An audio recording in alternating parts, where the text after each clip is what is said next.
In 1958, a 6-mile barrier island at the bottom of New Jersey had more motels per square mile than any place in the United States. 300 of them crowded between Atlantic Avenue and the ocean, each one trying to outdazzle the next with neon and plastic palm trees and pools shaped like kidneys and boomerangs. The buildings looked like they were made of poured concrete and steel, swooping butterfly roofs, angular fins thrusting toward the sky, lobbies shaped like flying saucers. Almost none of them were what they appeared to be. Underneath those space-age facades was plain concrete block, wrapped in stucco with the exotic shapes built out in wood framing and then plastered over. The Waikiki, the Singapore, the Kona Kai, the Tahiti. Fantasy architecture for families who couldn't afford the real thing. By 2006, nearly 100 of those motels were rubble, and the rest were fighting for their lives. That island is called the Wildwoods, technically 4 separate municipalities: North Wildwood, Wildwood, Wildwood Crest, and West Wildwood, all sharing one strip of sand. And its story is not really about a beach town that declined. Plenty of beach towns declined. Wildwood's story is stranger than that. It's the story of a place that built an entire architectural world for ordinary people, forgot it had done something extraordinary, and then, in the very moment it finally realized what it had, tore most of it down. The name is older than the town. When the Baker brothers, Philip and Latimer, successful merchants from the farming community of Vineland, first visited the island in the early 1890s, it was not a beach. It was a forest. Dense, twisted coastal growth covered the barrier island so completely that the Bakers named their development company after what they saw, the Wildwood Beach Improvement Company. An early real estate brochure called it a veritable forest by the sea. It is difficult to imagine that today, when virtually every tree on the island has been replaced by asphalt and siding. The Bakers incorporated the borough of Wildwood in 1895 and went to work. They knew they had a problem. The island sat at the southern tip of the state, reachable only by a patchwork of trains, ferries, and walking paths. Getting there was half the trip, and not in a good way. But the West Jersey Railroad had extended a line to the island in 1884, and by the 1890s, that rail connection was bringing visitors from Philadelphia, about 100 miles to the north. Hotels and boarding houses began to appear.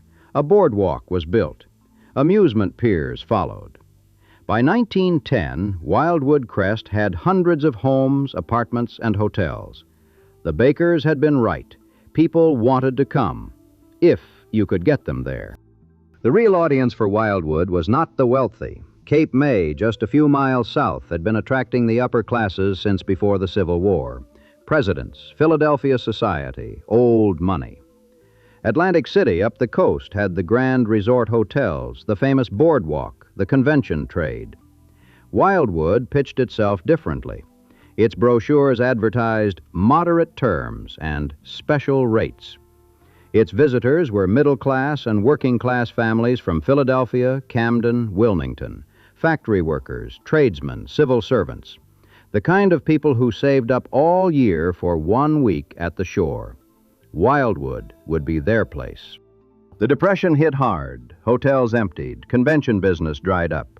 In desperation, the town tried to attract visitors with fishing contests, regattas, boat races, baby parades, anything to fill rooms. In 1932, the Miss America beauty pageant was held in Wildwood, after Atlantic City suspended it for being, of all things, too immoral. That tells you something about Wildwood's willingness to take what Atlantic City wouldn't. By the late 1930s, business was back, and something had shifted. 85% of visitors were now arriving by automobile. The railroad era was ending. The car era was beginning. And that single fact, the car, would reshape every inch of the island within 20 years. When World War II ended, a generation of Americans came home with paychecks, GI Bill benefits, and a hunger for leisure that the country had never seen before. Families wanted vacations, and they wanted to drive to them. Down at the shore, Wildwood's publicity department launched an aggressive campaign. Crowds of more than 150,000 on holiday weekends became common. On the 4th of July in 1952, officials counted 50,000 automobiles and estimated 300,000 visitors. The island was running out of room. Then, in 1955, New Jersey completed the Garden State Parkway, and Wildwood changed forever. The Parkway ran the entire length of the state, from the New York border down to Cape May, and it put Wildwood within easy driving distance of every major population center between Boston and Washington. Officials estimated that the new highway would bring an additional 349,000 automobiles to the Wildwoods each season. They were not wrong. Visitors poured in, and the island had nothing like enough beds. The old boarding houses and small hotels couldn't handle the volume. What Wildwood needed was a new kind of accommodation, something built for the car, something with parking at the door, something casual enough that a family in beach clothes wouldn't feel out of place in the lobby. What Wildwood needed was the motel. This is where the Morey family enters the story, and once they enter, they never leave. In 1920, a carpenter named Samuel Morey moved from Tuckerton to West Wildwood with his wife Ida May and their son Louis. Lou grew up on the island, married and raised a family, but died young at 40, leaving behind 7 children. 2 of those children, Lou's sons Will and Bill, would reshape the island more than anyone since the Baker brothers. Will Morey never went to college. He was held back twice in high school. But as a teenager, he started building houses on spec and selling them. He had a talent for construction and, more importantly, a talent for seeing what was coming. His older brother Lou joined forces with him, and the Morey Brothers Construction and Development Company was born. Lou handled the design, Will handled the building, and together they went south. Every winter, Will Morey drove to Florida, where the post-war motel boom was already transforming the coastline. He studied the designs of Miami Beach, the flashy hotels by Morris Lapidus, the resort motels with their angled walls and neon signs and kidney-shaped pools. He took photographs, he sketched floor plans, and then he came back to Wildwood and built versions of what he'd seen, adapted for a different climate and a much smaller budget. The genius of the Morey brothers was not the design itself, it was the translation. A Morris Lapidus hotel in Miami Beach cost millions. A Morey motel in Wildwood Crest cost a fraction of that because underneath the glamour, it was built from the cheapest materials available. Concrete block walls, wood framing, stucco. A rectangular beam could be extended with wood and plastered to look like a streamlined fin. A flat roof could be angled with framing to become a butterfly wing. Walls could be slanted. Parapets could be sculpted, eaves could be shaped into boomerangs, all with wood and stucco and paint. The Ebb Tide, the first motel to reflect this new style in Wildwood Crest, went up at 5711 Atlantic Avenue in 1957. Within 7 years, Lou Morey had designed 55 motels in the Wildwoods. Between 1956 and 1964, over 200 were built on the island. Each one needed to stand out from the hundreds of others a family would pass on the drive-in from the Parkway. So the embellishments got wilder. Preservation historians would later sort them into categories. Tiki and Polynesian, with plastic palm trees and tiki heads. The Tahiti, the Waikiki, the Kona Kai. Blast-off and Space Age, with angular glass walls and rocket fin roof lines. The Satellite, the Admiral. Vroom, with forward-thrusting pointed elements that suggested speed. The Ebb Tide, the Pan American, the Bel Air. Chinatown Revival, with pagodas and lanterns. The Singapore. Phony Colonie, the preservationists' own rye label, with patriotic brick and lampposts for a colonial feel that had nothing to do with the 1950s. And then the signs. Elaborate neon signs perched on rooftops, visible from blocks away. When the Caribbean Motel in Wildwood Crest proposed a neon sign in the late 1950s, nothing that large had ever been installed in the borough, and the town nearly disallowed it. Those signs, blazing at dusk, their names promising transport to places the guests had never been, the Caribbean, the Casa Bahama, the Kona Kai, were the first thing a family saw when they crossed the bridge onto the island. A family from Kensington or Camden who couldn't afford to fly to Hawaii could park their station wagon at the Waikiki, walk past the lava rocks and tiki torches, and feel for 1 week that they were somewhere else entirely. That was the deal Wildwood offered, and millions of people took it. The plastic palm trees even had a nickname among the motel owners: Palmus plasticus wildwoodii. The motels were only part of the picture. What happened in Wildwood in those years also happened in the bars, the clubs, and the ballrooms. And what happened there turned out to be significant to the entire history of American music, though hardly anyone outside the island knew it at the time. It was a Saturday night, Memorial Day weekend, 1954. The Garden State Parkway was still a year from completion, but the HofBrau Hotel at 3400 Atlantic Avenue was already packed. More than 500 people crammed into a bar on a barrier island to hear a 6-piece band from the Philadelphia area. The band had been playing the Wildwood circuit for 2 summers, first as the Saddlemen, a cowboy act, then under a new name and a new sound, Bill Haley and the Comets. They'd driven across New Jersey from their homes near Philadelphia, and Haley had decided to keep the set loose. The band wore swimsuits instead of their usual stage outfits, paying tribute to the shore town that had become their summertime home. But the set was anything but casual.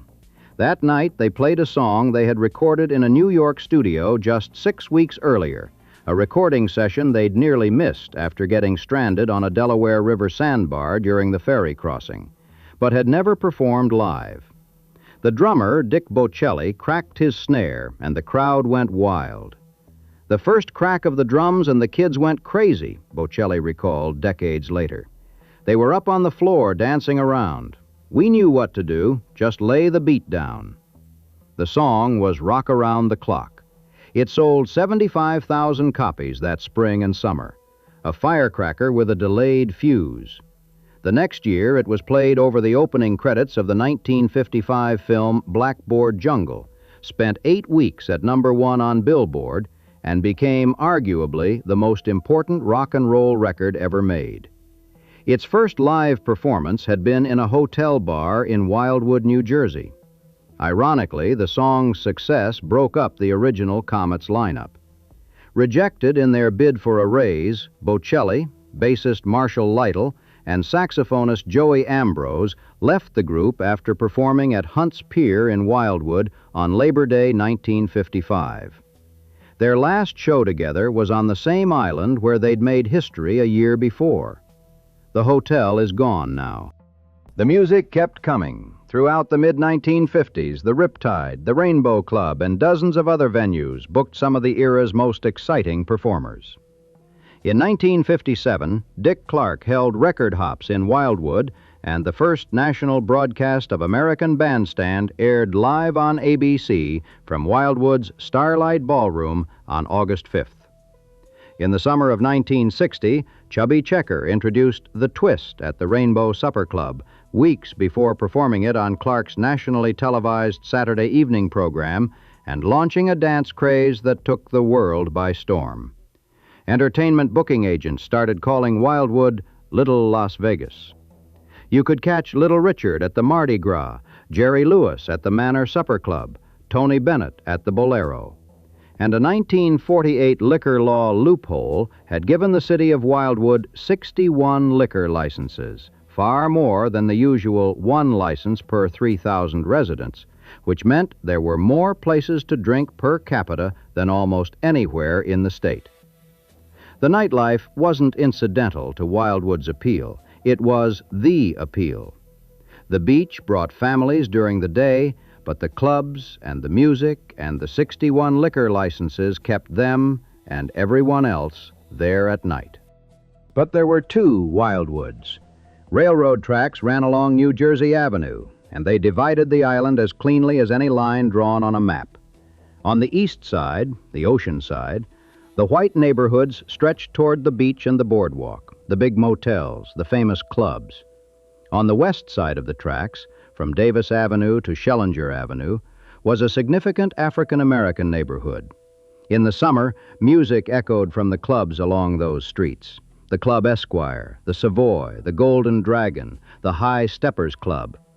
Wildwood was a stop on the Chitlin Circuit, the informal network of towns where black musicians, singers, and comedians could find work and lodging during the era of segregation.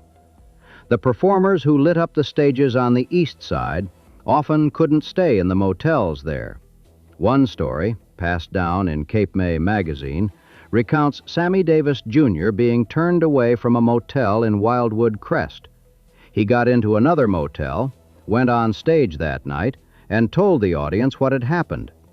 "I'm sure it's because I'm Jewish," he said, "not because I'm black." Everyone laughed. On the west side, families turned their large homes into rooming houses and rented cottages to black tourists and performers. The Green Book listed several Wildwood establishments. 2 Wildwoods, 1 island, the same music coming from both sides of the tracks. By the mid-1960s, the numbers were staggering. The Wildwoods were entertaining an estimated 2 million visitors a year. On the 4th of July weekend in 1966, 400,000 people were on the island. Every motel had its no vacancy sign switched on daily.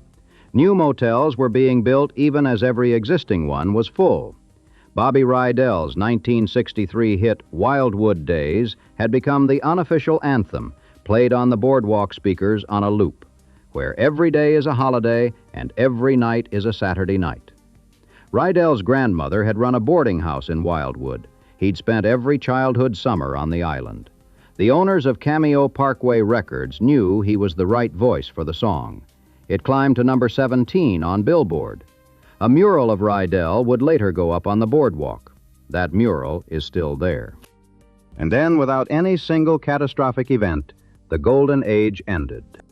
It happened in layers, each one thin enough to dismiss on its own, but stacking up into something that could not be ignored. The late 1960s brought an increase in crime.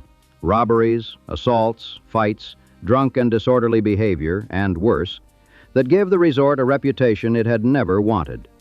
Larger amusement parks, Disney World and Six Flags among them, began siphoning families away from the boardwalk with the promise of something Wildwood couldn't offer: a controlled, predictable, all-in-one experience. You didn't need 61 liquor licenses when you had Space Mountain. In 1976, New Jersey legalized casino gambling in Atlantic City. And suddenly, the big-name entertainers and the crowds who followed them had a new destination 40 miles up the coast, one that came with something Wildwood never had: the chance to win money. The casinos could pay performers what the Wildwood clubs could not, and within a few years, the talent pipeline that had fed the Starlight Ballroom and the Rainbow Club simply redirected north. Ocean pollution scares in the 1970s and 1980s drove visitors away from the Jersey Shore entirely. Media coverage of contaminated water and medical waste washing up on beaches, the infamous syringes on the sand summer of 1988, hurt every shore town, but it hit hardest the ones that depended most on the ocean's image. The gas crises of the 1970s struck at the foundation of a town built entirely around the automobile vacation. The island had no industrial base, no year-round employers beyond small businesses and municipal government. Tourism lasted from May to September. For the other 7 months, the motels sat dark, the boardwalk was empty, and the permanent residents, about 5,000 of them, waited for spring. By 1990, the city of Wildwood had an unemployment rate of 19%, the highest on the South Jersey Shore. Per capita income was $10,079. 27% of the city's permanent residents lived below the poverty line. The motels, with no money for renovation and no financial reason to renovate, sat in what preservation experts would later call preservation by neglect. Nobody was tearing them down, because nobody was building anything new. But the Moreys, the same family that had built the motels, were not finished with Wildwood. In 1969, Will and Bill Morey bought 2 lots of boardwalk in North Wildwood at 25th and 26th Streets. They installed a 40-foot fiberglass slide called the Wipeout. Guests paid 25 cents to ride it in burlap sacks. They called the space Surfside Pier. It was the beginning of what would become the largest seaside amusement operation in the hemisphere. The boardwalk itself had a long history of amusement piers, each one with its own era and personality. The most beloved was Hunt's Pier, built on the site of the old Ocean Pier, which had burned down on Christmas Day, 1943. William Hunt rebuilt it in fireproof concrete and reopened on Memorial Day, 1957, with custom dark rides, a wooden roller coaster called the Flyer, and the Golden Nugget mine car ride, built 3 stories high by the Philadelphia Toboggan Company. For nearly 30 years, Hunt's Pier was the heart of the Wildwood Boardwalk. It was sold in 1985, struggled under new ownership, reopened briefly as Dinosaur Beach in the late 1990s, and eventually became storage space. The Golden Nuggets tracks and trains were sold to Knobel's Amusement Resort in Pennsylvania in 2009. But the Moreys were building something bigger. In 1976, they heard that Marine Pier, a fire-damaged amusement complex in the heart of the boardwalk, was for sale. They bought it for $1.8 million. They imported a roller coaster from Europe for $400,000, a jumbo jet, 56 feet high, nearly 3,000 feet of track, and it transformed Morey's Pier from a local attraction into a destination. The family kept buying, kept building. 3 piers, 2 water parks, over 100 rides, 4 hotels, 5 restaurants. Morey's Piers would eventually be voted one of the top 3 seaside amusement parks in the world. The second generation, Will and Jack Morey, took over in the mid-1980s and kept expanding. The family that had built the Doo Wop motels had now built the amusement empire that replaced them as the island's main draw. In the late 1990s, something unexpected happened. People started noticing the motels. Not as places to stay, that market had been shrinking for decades. They noticed them as architecture, as history, as art. A visit from Disney Imagineers in the 1990s, looking for inspiration for a beach and boardwalk-themed hotel, brought a sudden realization to local business owners. Their unique surroundings were not kitsch to be embarrassed about. They were a significant slice of Americana. Academic attention followed. Architecture studios from the University of Pennsylvania, Kent State, and Yale descended on the island. National magazines ran cover stories. Preservation Magazine, Smithsonian. In 1997, local business owners founded the Doo Wop Preservation League, a nonprofit dedicated to saving the motels. The term Doo Wop had been coined a few years earlier by the Mid-Atlantic Center for the Arts in Cape May, a playful nod to the music of the era the motels were built in. The actual architectural style went by other names: Googie, Populux, Space Age Modern, Mid-Century Modern. But in Wildwood, it was Doo Wop, and the name stuck. Jack Morey, Will's son, became president of the Doo Wop Preservation League. A cultural resource management firm called Arch 2 agreed to do pro bono work. A summer intern was hired to survey every commercial structure on the island: 307 motels, 11 retail buildings, 1 governmental building. Each structure was documented, photographed, measured, and cataloged. The nomination for a National Register Historic District was prepared and submitted. Everyone involved believed it was, in the words of Smithsonian Magazine, a shoo-in. The Wildwoods had the largest collection of mid-century commercial resort architecture in the country. No place else even came close. Here is the part that preservationists still talk about, in the way people talk about preventable disasters. The attention that was meant to save the motels attracted people with a very different agenda. Developers saw an island with suddenly fashionable cachet, oceanfront land, and motel owners who were in their 60s and 70s, tired, undercapitalized, and ready to sell. The offers came in at twice what the owners thought their properties were worth. If you have an old 18-unit motel you think is worth $600,000 and someone offers you $1 million for it, you're going to say, "Goodbye, here's the key. said Mike Preston, Wildwood's construction official. He was right. Between 2001 and 2006, nearly 100 Doo Wop motels were demolished. The Ebb Tide, the first Doo Wop motel ever built in Wildwood Crest, designed by Lou Morey himself, demolished in December 2003. The Satellite, demolished 2004. The Rio, demolished 2005. The Kona Kai, the Fantasy, the Casa Bahama with its plastic palm trees, gone. In their place rose condominiums, 3 to 6 stories, clad in vinyl siding, trimmed in faux Victorian detail, architecturally indistinguishable from condos in any suburb in America. The new buildings dwarfed the surviving motels, blocking the rooftop neon signs that had been designed to be seen from blocks away. The preservationists fought. They held meetings. They tried to explain to motel owners that a National Register listing was honorary. It didn't restrict what you could do with your property. They pointed to Cape May, a few miles south, where Victorian preservation had transformed a blighted town into a thriving tourist destination. But at a contentious special commissioners meeting in Wildwood Crest in early 2005, the mood was hostile. Motel owners didn't believe that designation wouldn't bring regulations. The owner of the Hialeah Motel said in the meeting minutes, "I think I'm being raped of what I deserve." The Hialeah was demolished later that year.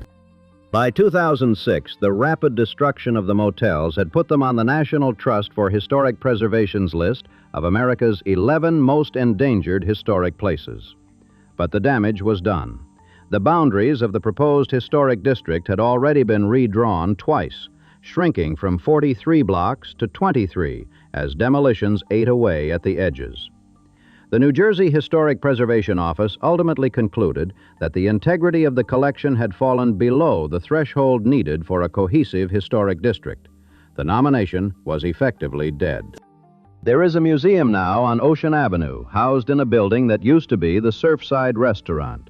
Inside, you can see Haywood Wakefield furniture and Herman Miller chairs and vintage toys from the era. Outside, in what they call the Neon Garden, restored signs from demolished motels glow at night. The sign for the Ebb Tide, the sign for the Casa Bahama, the sign for the Caribbean, rescued not by developers, but by 2 people named George Miller and Caroline Emai, who bought the Caribbean Motel in 2004 after reading a book called How to Doo Wop, hired a Philadelphia architect to restore it, and got it listed on the National Register. It is one of exactly 2 motels that achieved individual listing. The other is the Chateau Bleu in North Wildwood. 2 motels out of 300. A survey in February 2018 found that of the 319 structures originally cataloged, 121 had been demolished outright. Of the remaining 198, 43 had been converted to condominiums, upper floors added, vinyl siding applied, neon signs stripped, railings and windows replaced.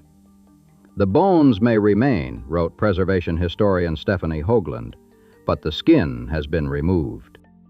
The economics, it turns out, barely noticed. A 2015 tourism study found that visitor spending in the Wildwoods had grown to $1.5 billion, up nearly $250 million since 2010. The free beaches still drew crowds. The boardwalk still operated. Morey's piers still ran 100 rides. The convention center, a 260,000 square foot facility opened in 2001 on the boardwalk, brought in events year-round. The Wildwoods did not need the motels to survive economically. They needed them only to be the Wildwoods, to be a place that could not be confused with any other place. Without them, the island still functioned. It just looked like everywhere else. And then there's the sand. Along the 130-mile New Jersey shoreline, nearly every beach is retreating. The state and the Army Corps of Engineers spend millions each year pumping sand back onto eroding coastlines. But not in Wildwood. For more than a century, the beaches here have been growing wider. Sand naturally drifts south-southwest along this stretch of coast, and jetties and inlets trap it against the Wildwood shoreline. The beach is now so wide in places, up to 1,000 feet from boardwalk to waterline, the length of 3 football fields, that beach taxis shuttle visitors from the boardwalk to the ocean. A mayor once told WHYY Radio, "We're so popular, even the sand wants to come here." There is something almost absurd about it. Every other New Jersey beach town is paying to hold on to its sand, and Wildwood's beach just keeps growing, getting wider every year, pushing the ocean farther and farther from the boardwalk. At the same time, the built environment behind that beach keeps losing the things that made it worth visiting. The motels demolished. The Starlight Ballroom, where Dick Clark broadcast American Bandstand, destroyed by fire in 1981. The HofBrau Hotel, where rock and roll was born, gone. Hunt's Pier, the beloved amusement park of the 1960s and 70s, sold in 1985, reopened briefly under a series of forgettable names, and finally reduced to storage space. Even the sound has changed. On Memorial Day weekend in 2024, the city of Wildwood declared a state of emergency in the early morning hours after what police called numerous incidents of civil unrest. The boardwalk was closed for several hours. Cameras and bollards were installed afterward. A 10 p.m. curfew for unaccompanied minors was enforced. The mayor's statement was blunt. Wildwood will not tolerate unruly, undisciplined, unparented children. The permanent population of the city of Wildwood is now about 5,000, roughly what it was in the 1950s before the boom. The median age in Wildwood Crest is 63. In North Wildwood, it's also 63. The people who remember the golden age are the ones who stayed, and they are aging out. The year-round community is small, and it struggles with the problems that come with a seasonal economy. The jobs that last 5 months, the businesses that shutter in October, the infrastructure that serves 250,000 people in July and 5,000 in January. 5 of New Jersey's free ocean beaches are in the Wildwoods. Wildwood, North Wildwood, and Wildwood Crest charge nothing for access. No beach tags, no daily fees. That's one of the reasons people still come. A family of 4 at most Jersey Shore destinations pays $150 to $300 a week in beach tags alone. In Wildwood, that money stays in the pocket. The boardwalk is still 38 blocks of rides and pizza and saltwater taffy. Morey's Piers still operates 3 amusement piers and 2 water parks. The Doo Wop Experience Museum is still open on Ocean Avenue. In 2025, the Wildwoods Boardwalk was named Best Boardwalk in the U.S. by USA Today. People still come. But what they come to is a place that has spent 30 years losing the things that made it singular. A place where the architectural collection that once made it unlike anywhere else in America has been replaced, block by block, with condominiums that could be in any coastal town from Maine to Florida. Where the music venues that launched careers and dance crazes are memories preserved in murals. Where the neon signs that once blazed on motel rooftops now stand in a garden next to a museum, beautifully restored, glowing over ground where the buildings they belonged to used to be. The preservation effort failed for reasons that are, in hindsight, almost mathematical. The timing was catastrophic. The push for a historic district coincided exactly with a real estate bubble that made oceanfront land irresistibly valuable to developers. The motel owners were elderly, retirement-ready, and had been offered more money than they'd ever imagined their properties were worth. Many of them didn't understand that National Register listing wouldn't restrict their property rights. Some of them didn't care. Some of them didn't think their motels were historic at all. At the special commissioners' meeting, several audience members said they believed Wildwood's motels were not emblematic of 1950s architecture, and that preservation should focus on chrome-plated diners and bowling alleys. For many of them, the concept of important American history included Paul Revere's house in Boston, but not a collection of motels that told the story of how middle-class families spent their summer vacations. This is the thing about Wildwood that's hardest to explain and most important to understand. The motels were built to be disposable. They were cheap by design. Concrete block and stucco and paint, fantasy conjured from the most ordinary materials. The people who built them, and the people who owned them, and the people who stayed in them, never thought of them as architecture. They were just motels. A family from South Philly didn't walk into the Tahiti Motel in 1962 and think they were entering an architecturally significant structure. They thought they were checking into a clean room with a pool and parking and a week's worth of sun. Architecture to them meant cathedrals, mansions, government buildings, not a two-story concrete block rectangle with a stucco tiki head glued to the front. And that is exactly why it mattered, though almost nobody could see it at the time. George Thomas, a Philadelphia architectural historian who studied the motels, called them a collision between the techie modern and tacky Art Deco. This isn't the awful high architecture that has bored us to tears and given us places that no one wants to be. This is the energy of American culture at its most useful and exuberant. Blue-collar and vernacular history is easy to dismiss, even by the blue-collar families who created it. To them, it's just normal life. It doesn't feel historic. It doesn't look like Paul Revere's house. But this vast, earnest collection of cheap buildings had become the most important concentration of mid-century commercial architecture in the United States, a genuine cultural resource, a record of how ordinary Americans lived and played in the most optimistic decades of the American century. By the time they realized it, it was already half gone. The Morey family is still there. Morey's Piers is still the economic engine of the boardwalk. The second generation, Will and Jack, run the operation now. They also own 4 hotels on the island, including the Starlux Boutique, which was designed as a Doo Wop homage. They have restaurants, condominiums, a miniature golf course. The Morey's father built the motels that defined the island's character, and the Morey's amusement piers replaced those motels as the island's reason to exist. The family's history is the island's history, the whole arc, from the building to the boom to the quiet, slow subtraction. In Wildwood Crest, the beach is now so wide that new sand dunes are forming naturally where there used to be open shore. The Army Corps of Engineers sometimes takes sand from the Wildwood beaches and trucks it north to replenish the eroding coastline at North Wildwood, or pumps it to Cape May, which is losing its beach entirely. Sand leaving the island to save other towns. The beach taxis make their runs back and forth across the sand, ferrying tourists from the boardwalk to the waterline. Out on Ocean Avenue, the surviving Doo Wop motels, the Caribbean, the Bel Air, the Jolly Roger, the Pink Champagne with its champagne glass room number plaques, sit between the condo towers, lower, smaller, their neons still lit, their plastic palm trees still rustling, waiting for guests who increasingly choose the newer buildings around them. On summer nights, the signs in the neon garden still glow. The Ebb Tide, the Rio, the Satellite.